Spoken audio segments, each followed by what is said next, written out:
So I want to just go ahead and just come right out and ask you, this past weekend, Israel was attacked or came under attack by Iran. Here in the United States, we're not used to seeing attacks from the sky. Can you take me back several days and explain to our audience what is that like? Because this is not something that we're accustomed to here. Yeah, well, um, I think I have to admit that we're not very used to it ourselves. I mean, some people are in Israel who live near Gaza Strip are used to it much more, but um, we uh, don't get to do that every day also. And it was a really very weird situation and scary, um, while we were informed that Iran already sent the missiles and they're on their way, and we will be in Israel within 2 hours or so. And now you just have to wait and be prepared, and you don't really know what will be happen. And that was scary. I was worried about my children. I have three children that live in Tel Aviv, for example. I was worried that they're maybe in more danger. Some of them don't have a safe room. Neither do us, actually. And but we live in an area that usually don't get very much missiles because it's out in the hills and not very much population. So, but Can you I talk was, about you how know, can you talk about how fortunate you guys are to have that Iron Dome, that missile system that shoots down aircraft and missiles that are incoming? yes, I think that I personally was really amazed to see the outcome of this attack. That almost, I think, one child was hurt, but other than that, nobody was hurt. And Israel, with its outstanding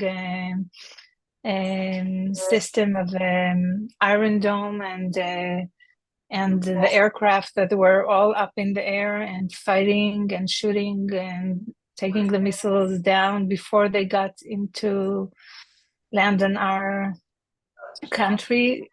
That was amazing. And of course, we also, I believe that God helped us and was with us, and in the moment of the crisis of the truth, the United States was standing with us and other allies, and that was very significant and important for, I think, When you were when yeah. you were in your home as this was going on, could you hear from your home what was happening in the air?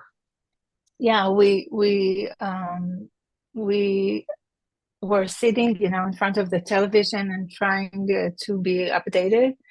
And all of a sudden, there was a very, very loud booming outside, and um, I was running into the safe place, which is a safe. We don't have a safe room, but it's under the stairs. It's like more heavy walls, so Shep know that place.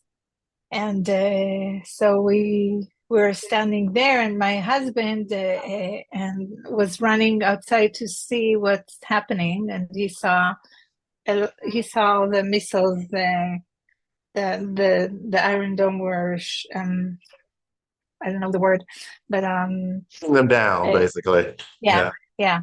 yeah. So he saw all that, and then the siren started to work.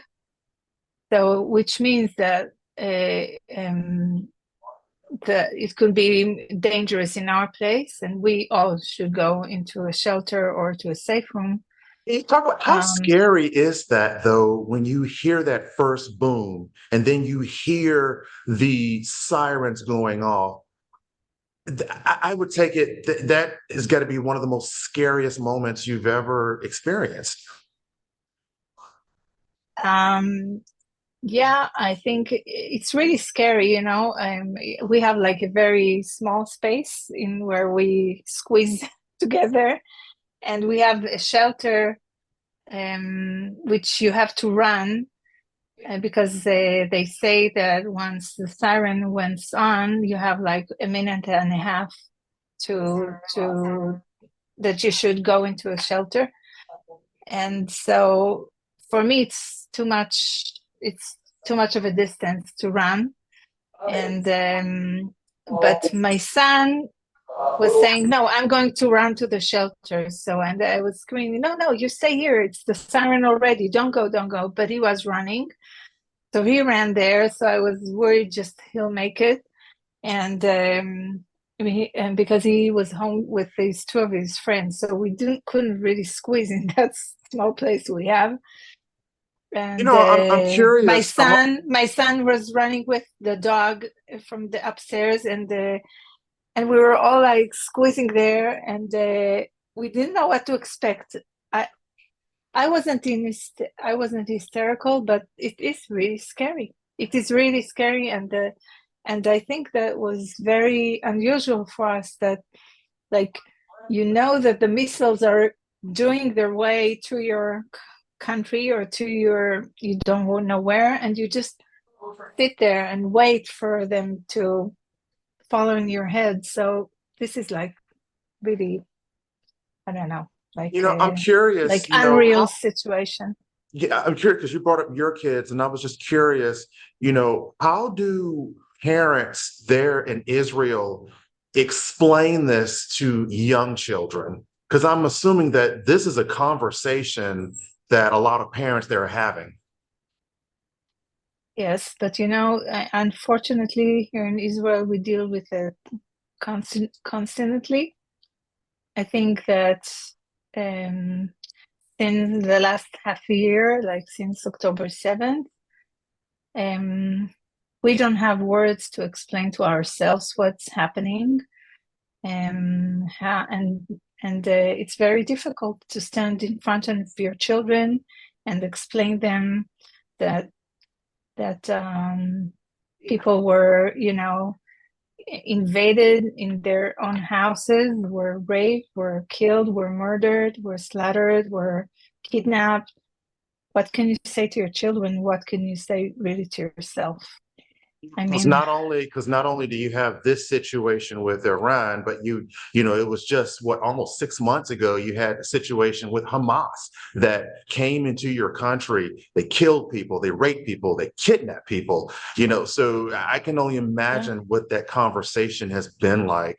You know, with young children on explaining why this is happening. yeah, yeah. Actually, you're speaking to a person that I lost my father when I was four and almost five in the Yom Kippur War in 1973. So this is our reality. This is my personal reality, and this is happening again after 50 years. That you know the same day that my father was killed. Now now it's war again, and it's a it's very difficult time here for people here in Israel, and you know, so it's not that we're living like a regular life, and then all of a sudden we have now a war from you know now missiles from Iran. It's it's the unusual reality, which I don't know who can really think of living this life. I mean, I think it's really hard to imagine that you don't have just basic safety for your daily life, and this is our How reality how for long was it many before years. you guys? How long was it before you guys were allowed to come out in public in a group? Because it's my understanding that it was sort of like a curfew, or people had to be indoors for a certain length of time. I don't understand. When are you asking about Well, I guess after what we I'm had the asking is, siren? yeah, what I'm asking is, I thought that there was, I guess there was, people had to be indoors for a certain length of time. How long did you guys have to stay inside before you got the okay to come out, or the all clear to come out? After the attack 2 days ago, you're asking? Yes. Yes. Uh-uh. So it's 10 minutes that you have to stay in the safe room or in the shelter until you're allowed to go out once you hear the siren. Shep, I So wanted to ask you if you can hear me, Shep. Mhm. Sorry, yeah, Okay. Okay. absolutely. That's okay. I wanted to ask you, what was it like for you seeing those images on TV, knowing that you've got family back there that are in harm's way? So, Eric, one of my colleagues here who works at the Jewish Federation is Israeli. And so she texted me as soon as it was known that Iran was firing missiles and drones at Israel. And at that point, I'm losing you. Can you hear me? yeah, so I'm hearing an echo. I'm not sure why. Oh,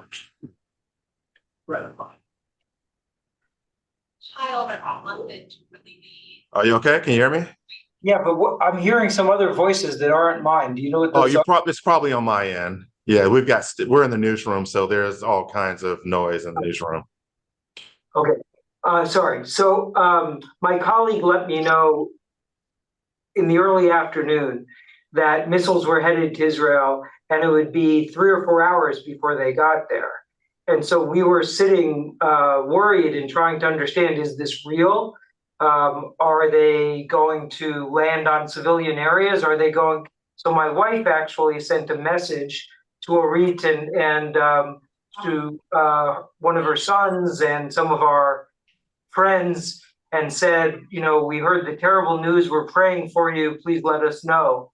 But we just sat glued to the TV and watching the updates, you know, not knowing what we could possibly do.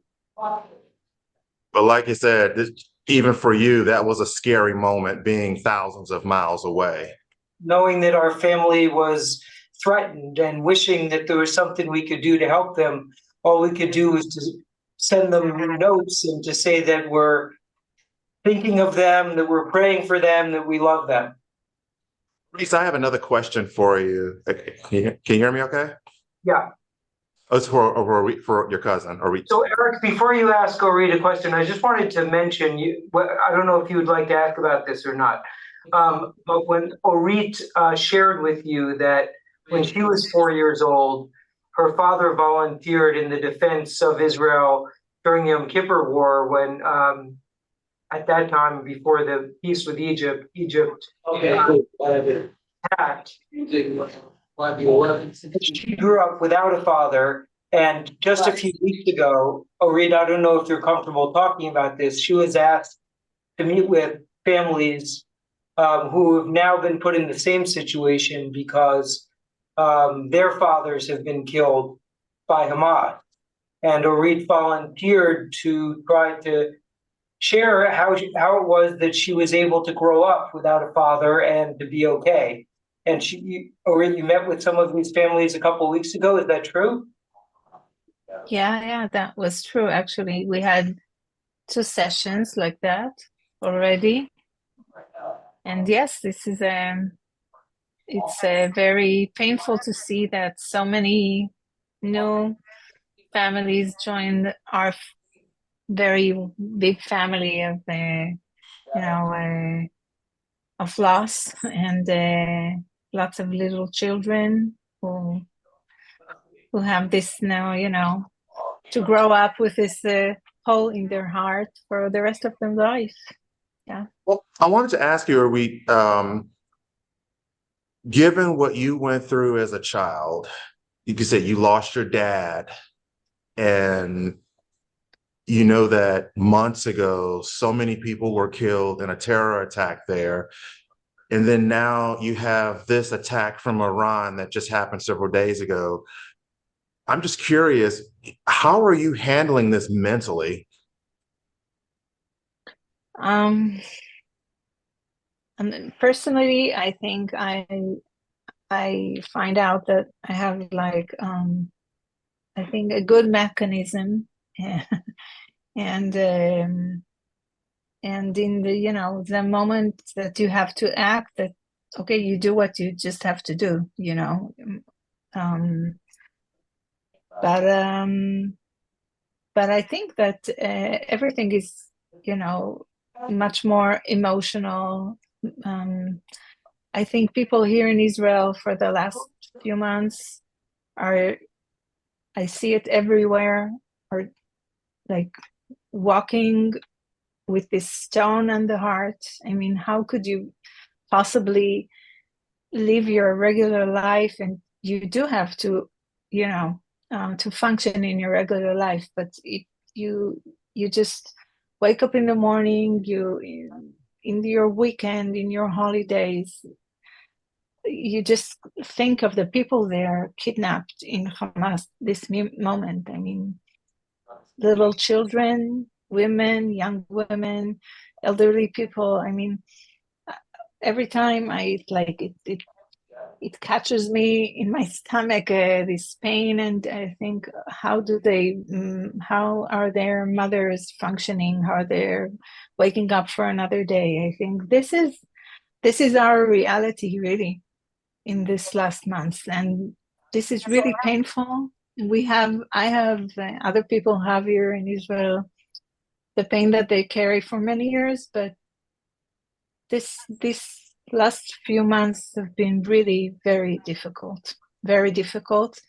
But still, I think we find in ourselves, among the solidarity and and how people are brave here and are willing to leave their families for months and go and defend their families in the battle. And that's the life we're living, unfortunately. I wanted to But ask you, I know that going forward, Israel government has a decision to make.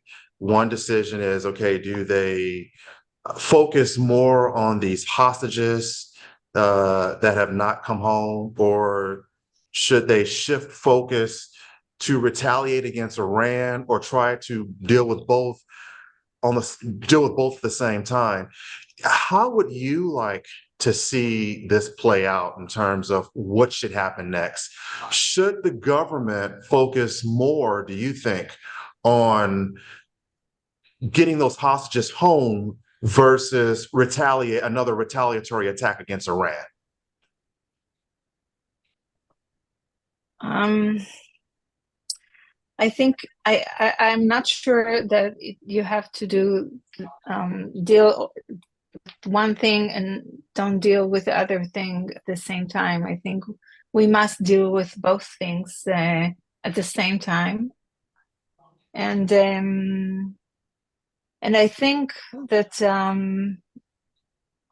there's nothing that I would want more than to see the hostages back home safe, and whoever is still alive. And they don't have much time, I think. So this is one of the things that is very, maybe most urgent.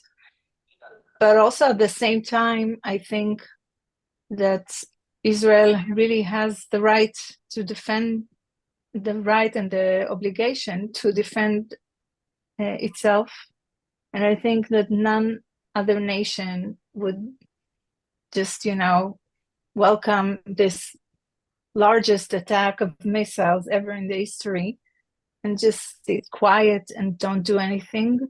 I think Iran is dangerous, not only for Israel. I think it's dangerous for all of the Western world. I think we're maybe the representative of the other Western world and closest to Iran, but it's not just our problem. I think if Iran gets to have nuclear weapon, that's very dangerous. And I think it's every nation, and I think the U.S. Mostly more than any other nation is it should be acting and seeing this danger, and because it's not just us that they want to see not exist. I think they're against America as well, and I think that maybe here we have an opportunity, an historical opportunity to just stop them from being, strong and have any meanings to do harm to the rest of the world. I want to ask you that same question because, here in the States, our President Biden basically said, or is recorded to have said that Israel should just take this as a victory because it was like a 99% success rate.